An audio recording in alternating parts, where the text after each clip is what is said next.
Left arm orthodox শুধু সেই shot of length delivery pool shot এবং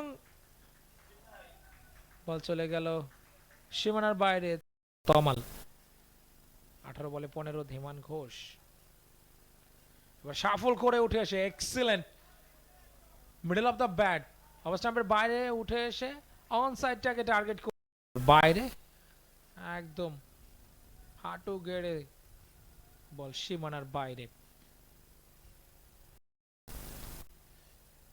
এবারে লফটের শট জাস্ট ক্লিয়ার করলেন আবেদ জামান তমাল। জীবন পেয়েছেন এবং সেটার বেশ ভালো ব্যবহার করছেন। আর একটা 6 13 ওভার শেষ 84 4 উইকেট হারিয়ে। দেখুন অ্যাকশন রিপ্লে অবস্থানের বাইরে ইন্টেনশন ছিল আবারও সেই লং অন বা ওয়াইডিশ লং অন, সেটা ক্লিয়ার। 4টা ডট বল ছিল এর মধ্যে। এবার অবশ্য একটু হাফ বলই বানিয়ে খেলেছেন, straight down the ground, long on long অফের মাঝামাঝি জায়গা দিয়ে বল সীমানার বাইরে অন বাউন্সে। লং অনে ফিল্ডার ছিলেন, খুব কাছাকাছি ছিলেন, তবে বলের গতি এতটাই বেশি ছিল যে তিনি পাত্তাই পাননি, বলের কাছেই আসতে পারেননি। তার আগেই বল অন বাউন্সে সীমানার বাইরে চলে যায়। বলে 34-এ পৌঁছে গেছেন তমাল। তমাল ইতোমধ্যেই কিন্তু দুটো ছক্কা, দুটো চার, এবার আবারও হাওয়ায় ভাসিয়ে খেলেছেন, তবে এবার আরো বড় করে, আরো লম্বা শট, লং হ্যান্ডেলে খেলেছেন। এবার সাইড স্কেনে গিয়ে লাগলো, ব্যাক টু ব্যাক চারের পর একটা ছক্কা। তমাল অন ফায়ার, 22 বলে 40-এ পৌঁছে গেছেন তিনি। 3 ছক্কা 2 4, এই হচ্ছে তার স্কোরিং শট। বাকিগুলো সিঙ্গলস ডাবলস এর উপর খেলছেন তিনি।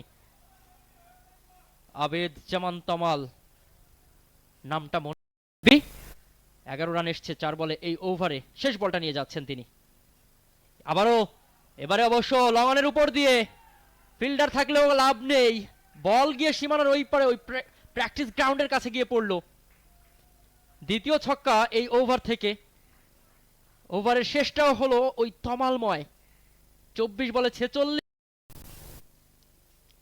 শর্ট অফ লেন্থ ঘুরিয়েছেন অন সাইডে, হাওয়ায় ভেসে বল মিড উইকেট বাউন্ডারির উপর দিয়ে পড়লো, ওই পারে গিয়ে ছক্কা।